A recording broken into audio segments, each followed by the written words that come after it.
Good evening, everyone, and welcome back to the final round of the Nordic Championship 2019 summer season group stage, brought to you, as always, from the Monster Energy DreamHack studio. We've finally reached the culmination of our month-long round robin, and for 8 of our teams, literally everything is on the line on this final day. And for this final round, I'd like to give a warm welcome back to Troublink after she coldly ditched all of us last Thursday, so welcome back, Trouble. Whoa, wait a minute. It wasn't like this. I think I'm being put against the wall here. Good evening, everyone. I'm really happy to be back here, casting with you, wonderful Lance Minot. And of course, as always, guys, you know it. Let's have a little look-see at the standings because this is the last day of the group stage. Everything is on the line for a lot of teams. Now, of course, as we can see, the dominant trio up top has already secured their spots for the playoffs. And this trio is no other than TFT, Falcon, and Ventus, all three of them 7-1. Now, there's a lot of possibilities for all these three teams to finish in the top two and secure their spot to set to the semifinals straight away. But we will discuss this later on, where all the results are going to start pouring in. Now, if you look a little bit further down, now that is where the magic happens. This is where it gets interesting. We have 5 teams fighting for only 3 spots, with Nordavin having the hardest task today as they are playing against TFT, who's currently at the very top of the standings. And if that wasn't enough, even if they do secure a win versus TFT, they need to rely on other results from other teams. Now, unfortunately, moving even further down, we have F8 and Celestial Gaming, who have absolutely no hope of securing a spot in the playoffs. But saying that, though, Lance Minon, we've seen a lot of times that a team with nothing to lose is a team to be feared of and could potentially cause an upset. Now, talking about upsets and tiebreakers all this time, let's have a look at the matches we're going to be seeing today, because these two matches could cause a lot of tiebreakers.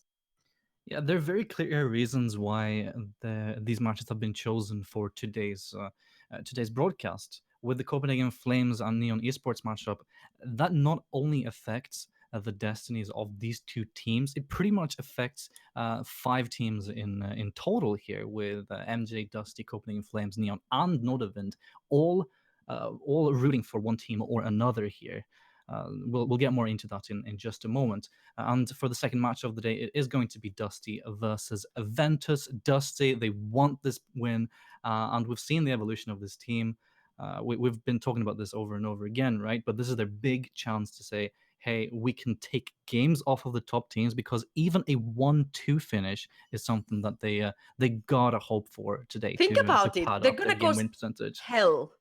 They're going to Yeah. cause hell if they upset that win over Ventus. It pretty much solidifies Ventus as a third place, no matter what, unless TFT somehow managed to lose against Nordavind, which Nordavind is hoping for also, and obviously secures Dusty's playoff spots. So Mhm. for the first match of the day, Copenhagen Flames versus Neon Esports. Super interesting match here. And to talk a little bit about Copenhagen Flames, throughout a large part of the season, Copenhagen Flames settled nicely in between the triple tie for first and the middle of the pack tie, consistently beating out teams in the lower half of the standings and consistently losing to the upper half.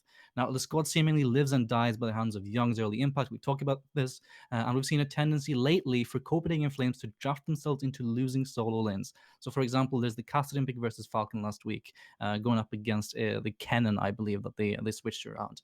And with a lack of lane priority, Young recently hasn't been getting the space that he needs, and the Flames fall behind and have to rely on Gubi and Kalhir to keep them in the game. And if there was ever a time to play to your strengths, it's now.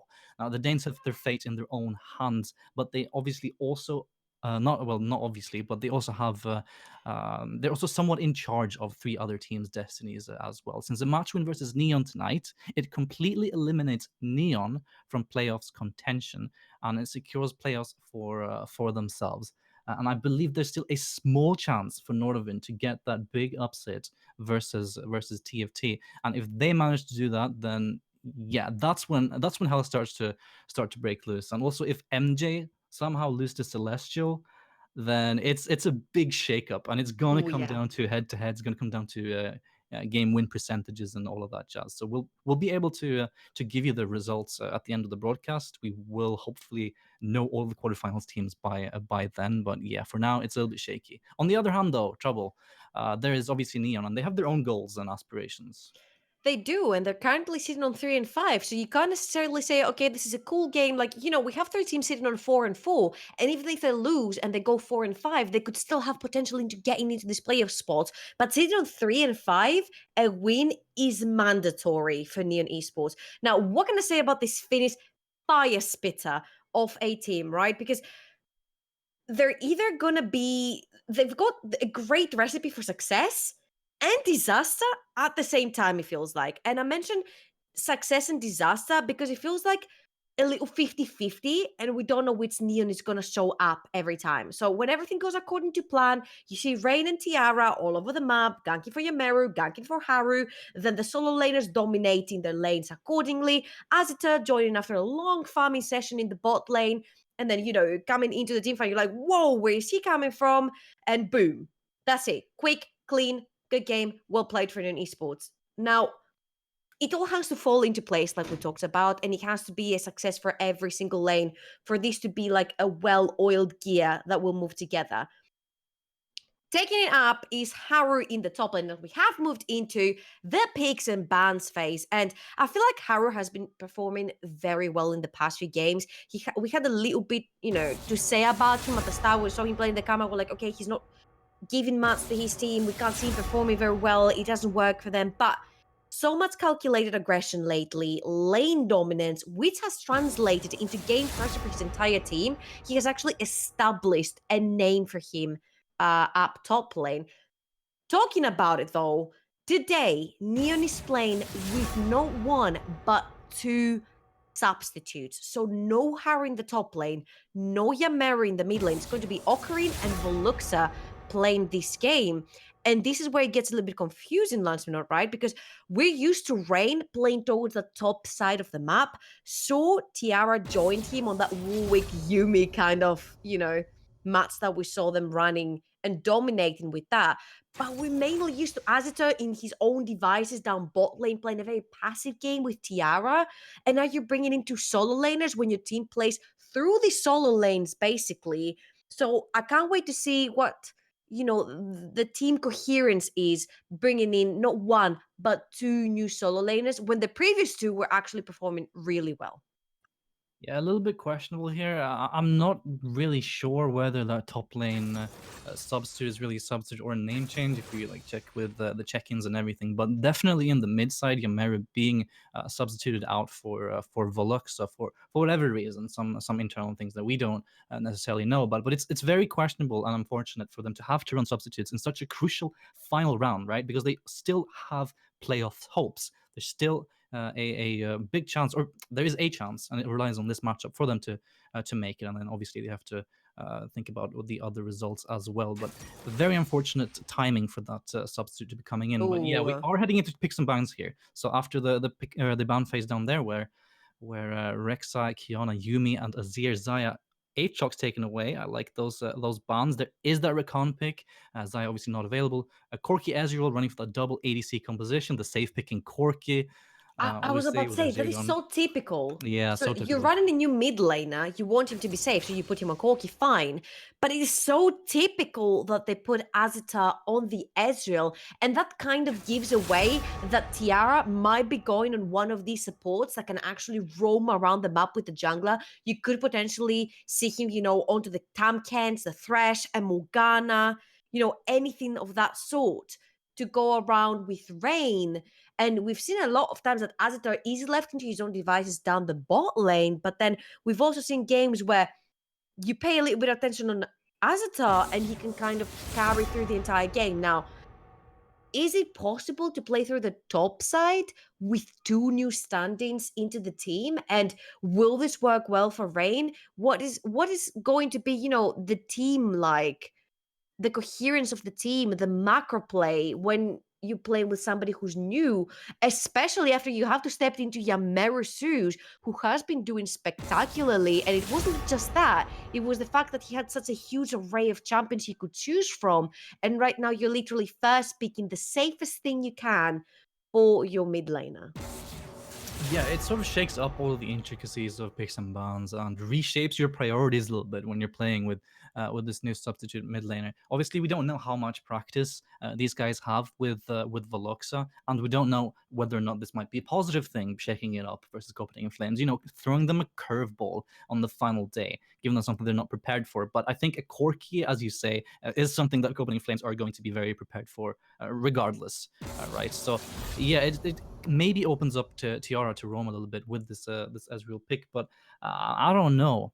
Okay, we Uh, have as you intel said, that yeah, is indeed Haru in the top lane. Okay, so they are playing with one standing yes, or exactly. sub, and that is Veluxa only in the mid lane, which makes sense why they picked, the safe pick, and they're leaving possibly the counter pick up to Haru in the top lane because recently in his past few games he's played GP, he's played Camille, really really great performances, both of them in both games, especially on the Camille game, the last one he actually solo carried through the top lane. And could we potentially be seeing a Vi here? It wouldn't be completely out of the blue. Obviously not for Young. He played it in the previous best of three, I believe, when that Vi Jarvan showing. So it wouldn't be a first one for Ooh. Young. I like that a lot, especially with the double EDC compositions, right? And obviously with the Lantern also that you can follow And the ban through. on the So you have to, Morgana. yeah, it's true. So Morgana is out of there. So perfect setup for Young's Vi, and that's also one curveball that Copenhagen Flames can run, right? Because surely not a lot of teams have practiced against this particular pick, and that's gonna be a Nor matchup. Now, what do you want to pick into Nor if you're Neon? I mean, you can actually pick the cannon here if you want to play more aggressive. You could potentially go with the gangplank and play a little bit more passive, but then still have, the global control with your ultimate. Or go, I was about to say, or go with hard engage with the Camille and just completely run down that top line. You've got the Javan, you've got the Camille, you've got lockdown for days. And this is exactly what Harry's going to do. He's going to lock in that Camille. And it's not just also about the top lane, because then you kind of have control of the top side Riva as well. Corki is most likely going to be pushing against the Sylas. It's melee versus ranged matchup, so you do have the priority there. You're going to solve in your lane, and then you can start pushing further behind Young on that Vi or Niche, who is, which we have seen him take a few missteps when it comes to not having any jungle vision, and I feel like the draft, all in all, from Copenhagen Flames, I see it. I like it, especially the fact that we said, okay, so they're picking Azitor very early, that Ezreal for the bot lane. So Tiara is going to go for something that actually roams with Rain. Now, Yumi is not in the party, so we're scrapping that. Rakan is already picked, so it would be Tamkens, Thresh, or potential Morgana. Now, by taking the Morgana out of the mixture, you make sure that you can also pick Vi for Young, because then nobody can negate that knock-up ultimate unless there was a severe. But there wasn't, because it had already been picked for Azita again. So I find an all-around great picks and bans phase for both teams. Now, which one am I leaning on towards? It would probably have to be Neon's team, just because I feel like they are going to play towards the top side of the map, and Tiara is going to be probably moving around the mid lane to try and help Veluxa, while Azatar is going to be able to stay very safe underneath his tower with that Ezreal. So I will give the early game edge to Neon, but if the game does progress towards the late game, then I think the scale starts tipping towards Copenhagen Flames, because you've got the mixed damage coming in there from the AP and the AD. You've got the tanks, you've got the long lockdown, and you've got the late game hyper carry in your hands. So I feel like it's going to be early game Neon, late game Copenhagen Flames. You say that, but I want to ask you a very, very particular question.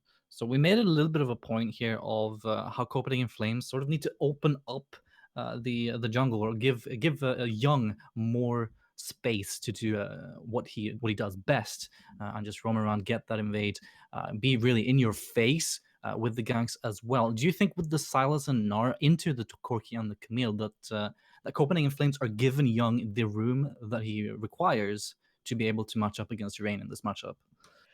I think he's definitely gonna have it topside because it's again ranged versus melee matchup. And Camille is not gonna want to take too many risks trying to engage onto the Na. She's most likely gonna have to farm until Rain visits the lane and tries to give, Haru an advantage on the top lane. Now, on the other hand, I don't think Eden Fox can do much against the Corki because sure, he does have the push, he does have the shield, but then again, it's melee versus Rain, so you're not gonna be able to get that chain to lock him down to, trade evenly with Veluxa's Corki. And he's also running the Klepto, which gives away the fact that you want to be playing aggressive on that Corki. You want to be getting that gold very early into the game, so you can translate it into a very strong mid game, which you can have with an Ezreal 2 items and a Corki 2 items. So the mid game spike is humongous for Neon right now. All Copenhagen Flames has to do right here is play passive enough to not lose too much into the early game and then stomp through mid to late.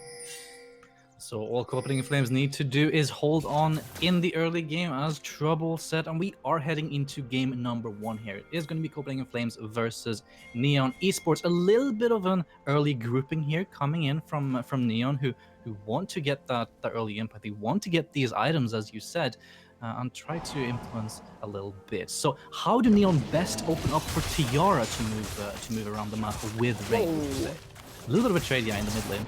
Eden Fox saying what's up to Veluxa. Welcome to the Nordics, I guess.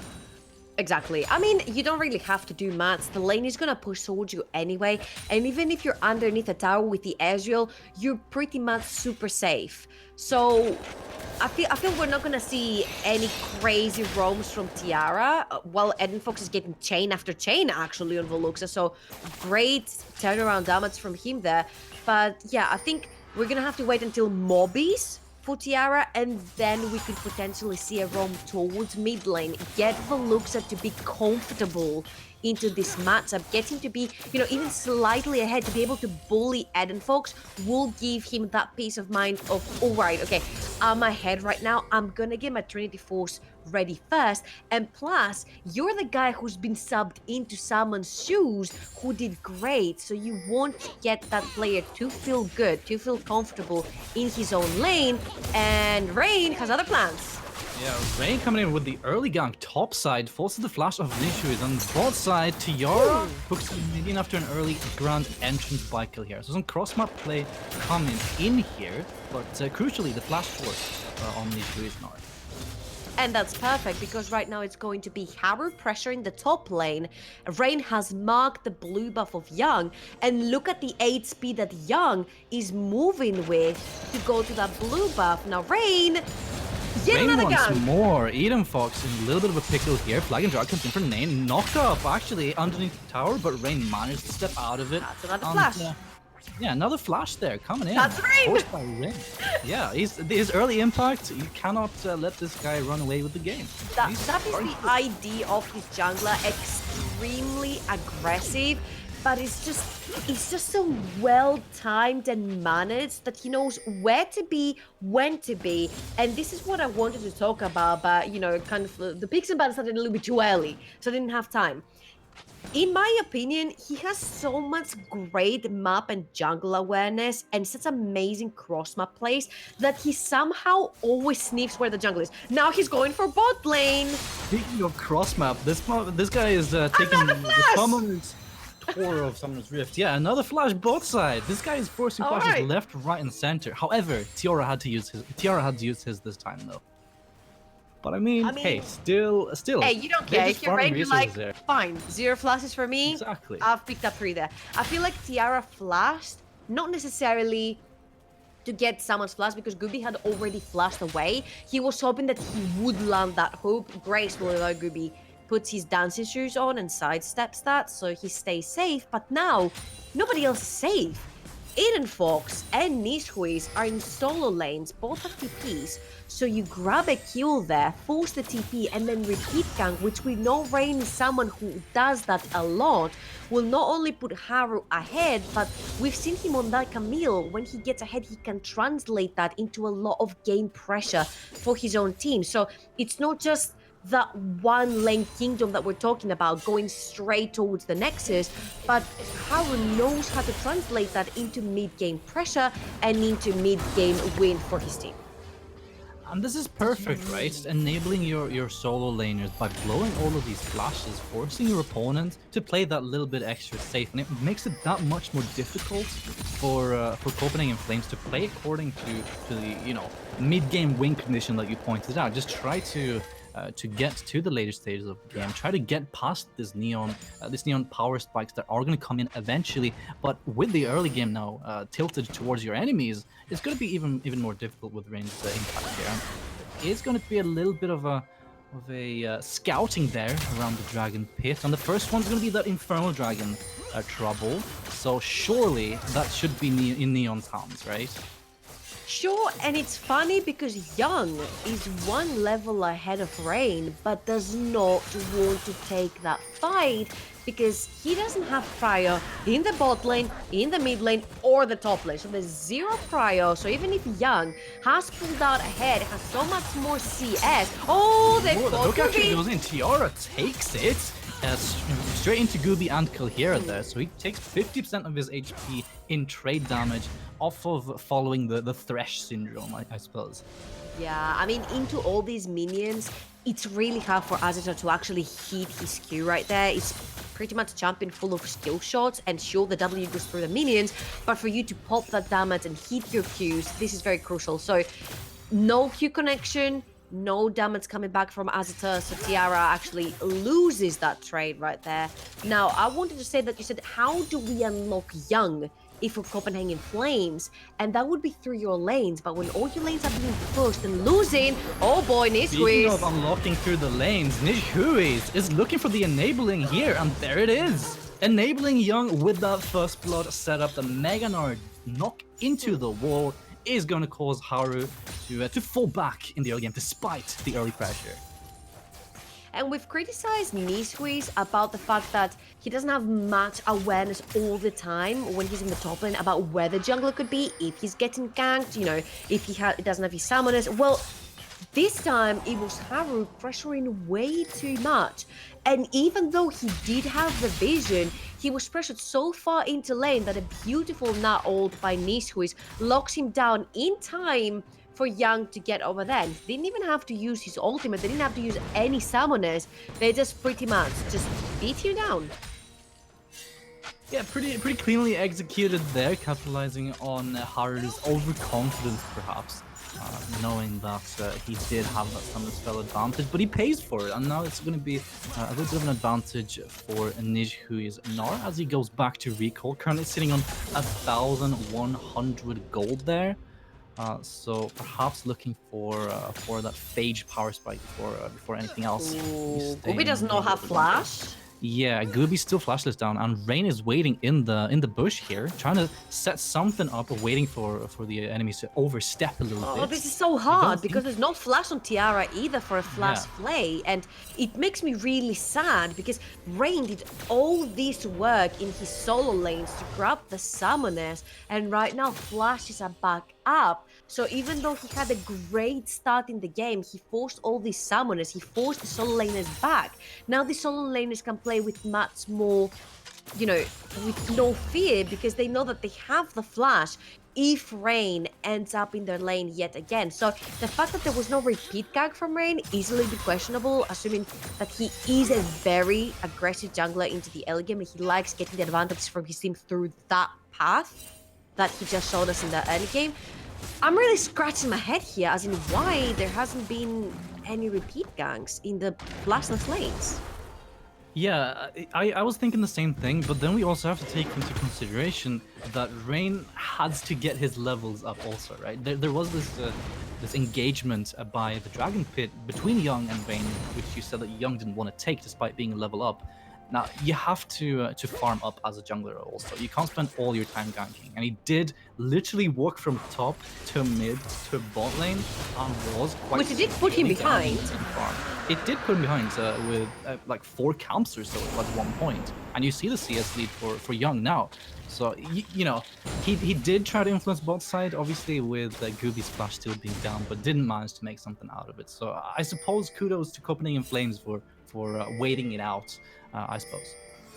And to be honest, it doesn't really matter even if he doesn't get the repeat gank, even if he doesn't get that kill, because he tried to free, especially top lane, because now versus Camille is a really hard matchup for Haru on the Camille, so he at least tried to free his top laner from, you know, getting flash ulted by the Nut, because there was no flash, but he ended up going down anyway. And now Copenhagen Flames with the very quick cross-map play and rotation. They've out-rotated Neon.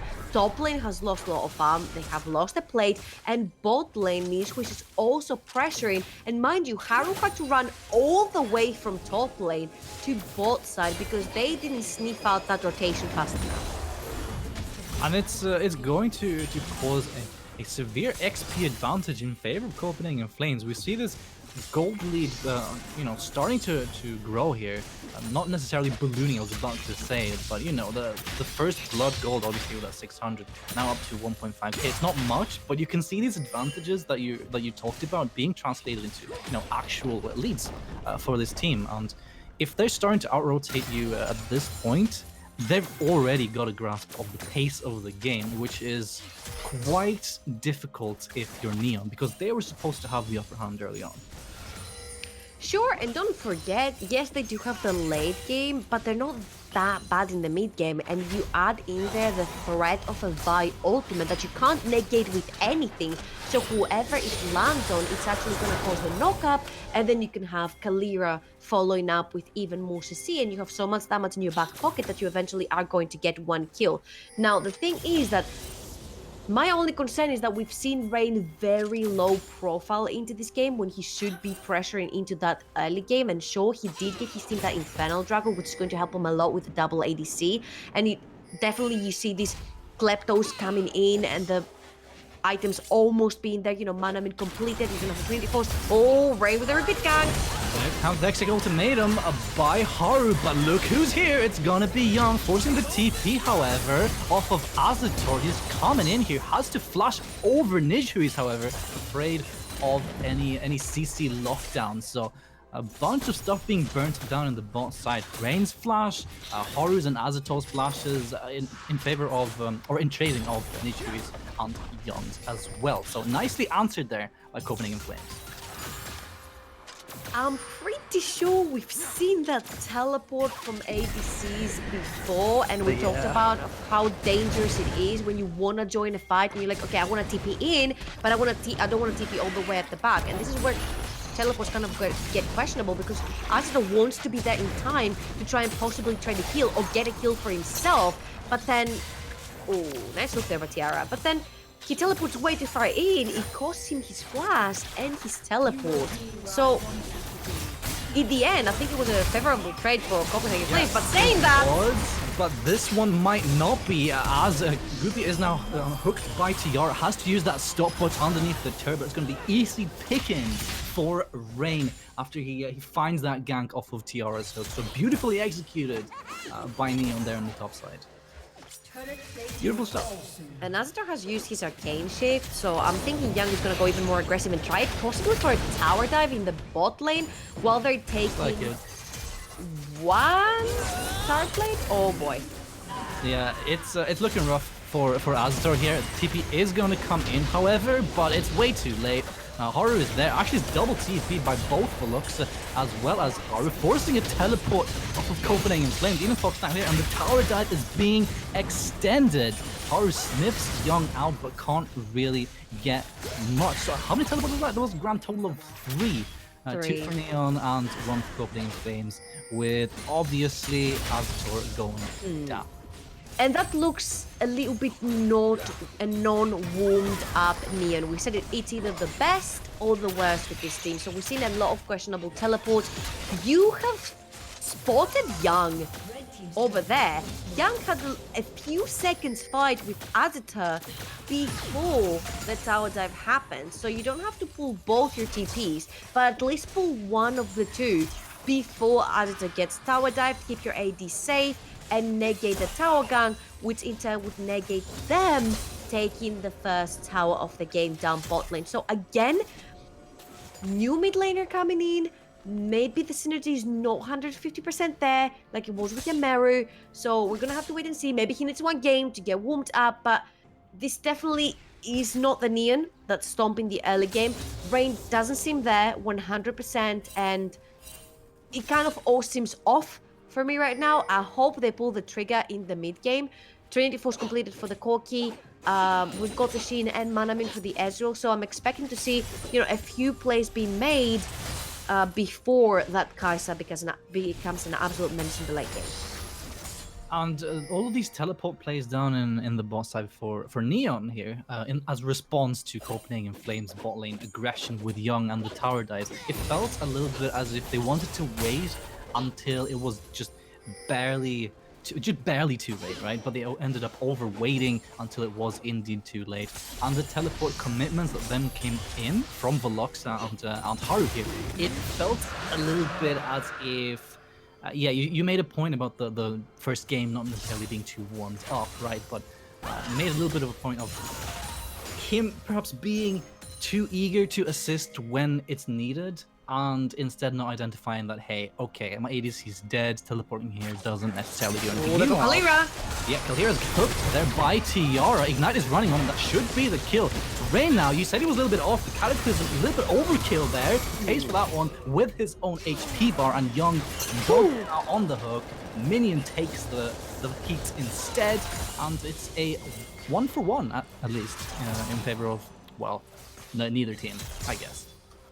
Well, I guess I'm gonna give this game the warm-up tag. This is the warm-up game. It's been a while, you know, it's a new week, it's Tuesday, they haven't played since Thursday on this tournament, so I'm gonna give them that one, but it just doesn't seem coherent for me. And that Camille on Haru, it just hasn't translated into anything because of Rain being so chained into his own devices, you know, playing towards bot, playing towards mid, playing towards top, and you can't really play towards all of your lanes. Like you said it yourself, you're gonna lose too much. Oh no, Haru. No, the overcommitment here by Haru, who gets the Hex ultimatum onto Nishu. It's actually Azatol who snipes him off, but surely Young should be able to trade flash forward to stop the hook shot from gaining too much distance. Another 1-for-1 now.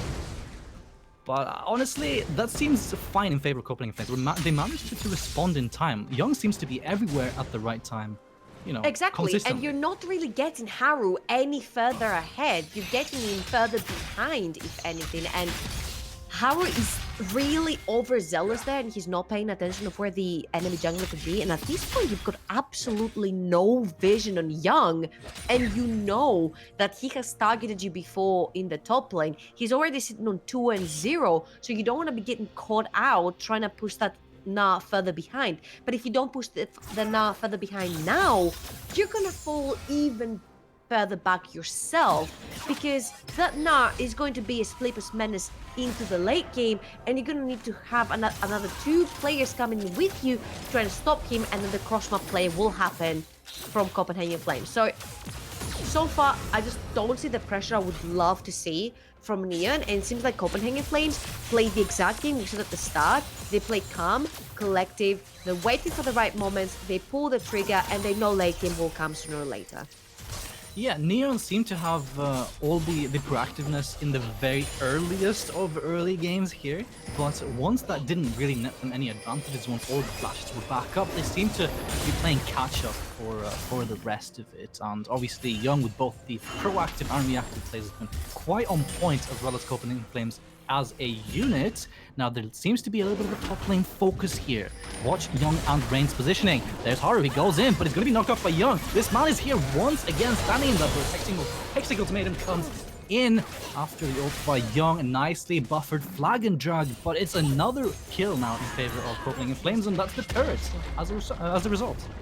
But however, what could be actually a hook right right to Yara. Killer Instinct. It's going to give him that shield. Quickness Grand Entrance. Going to cause Azator and Tiara to back away.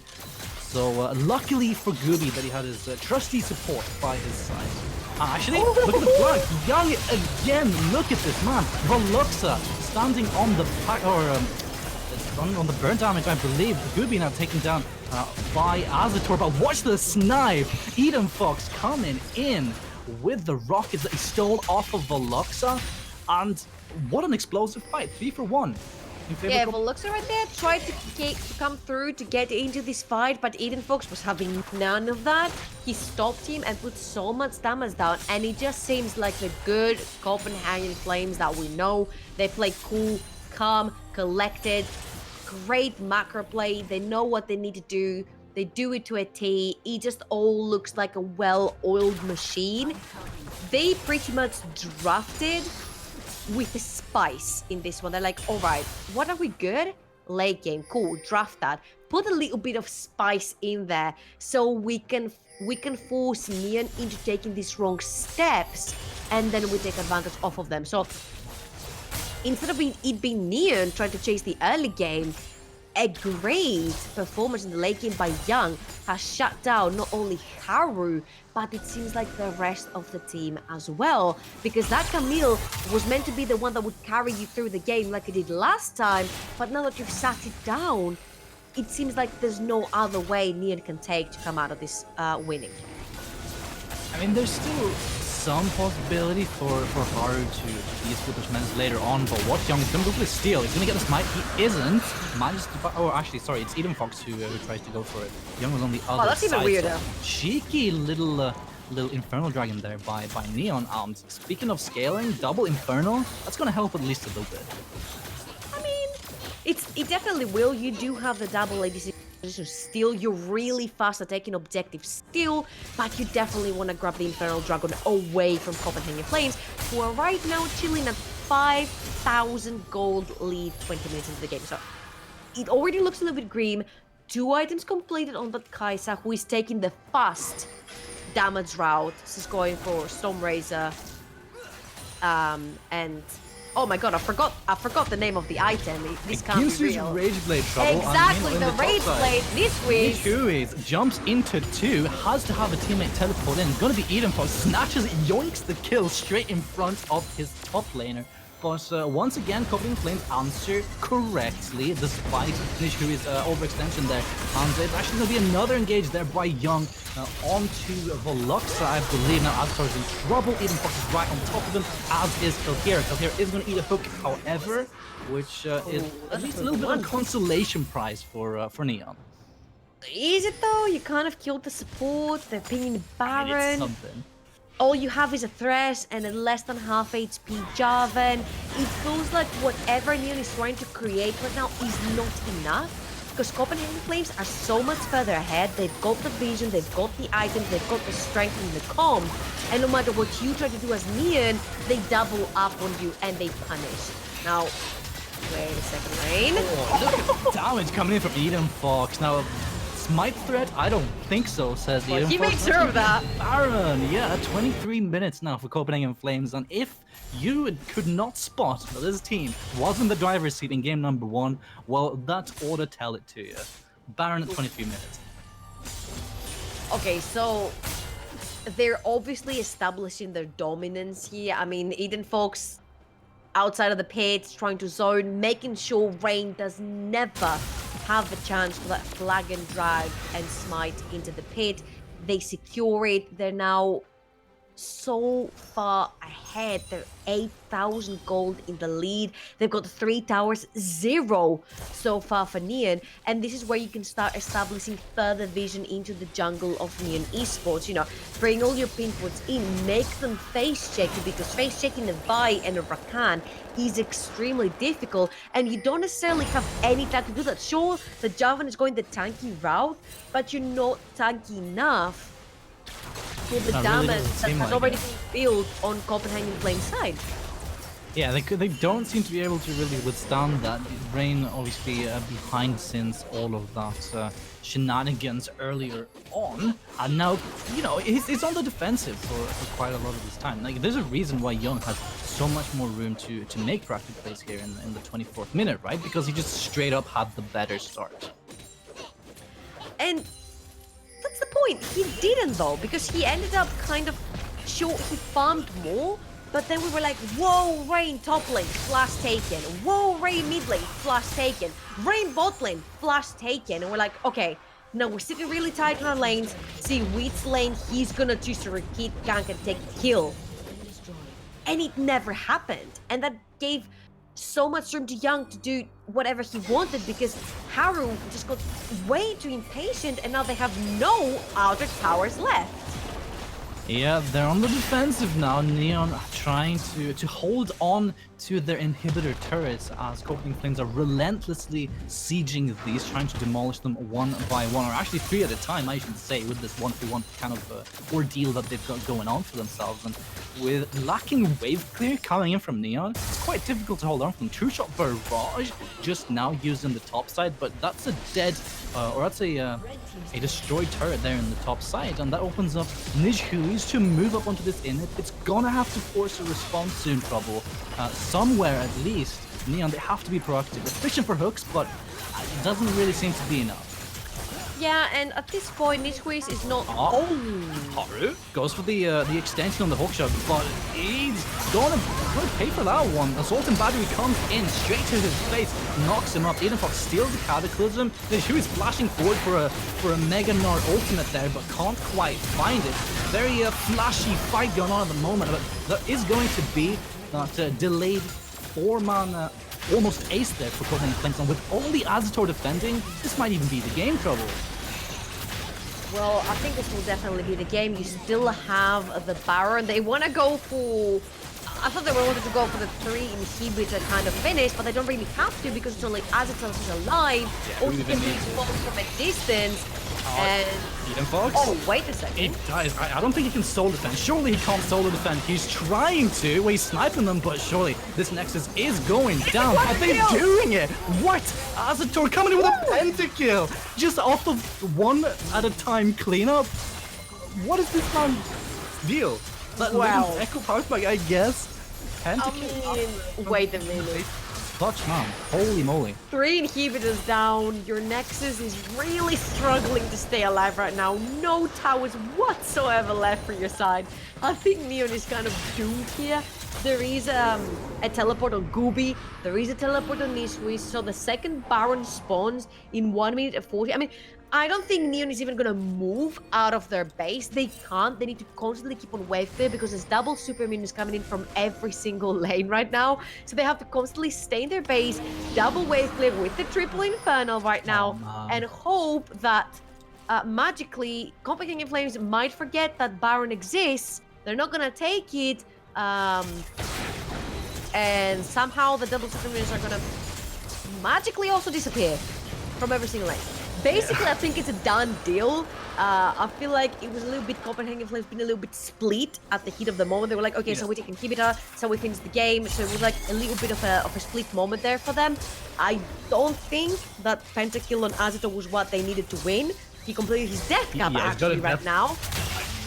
Death Cup, Triple Inferno. It's gonna be the last fight. What more could you ask for? But surely this time, it's not gonna be no pentakill. The fight isn't coming in though. Quickness ground entrance is not gonna be enough, and there finally the Nexus does fall, and Copenhagen Flames are fighting for their playoff spot and fighting to keep Neon out of it, and so far so good as they take the series 1-0 now.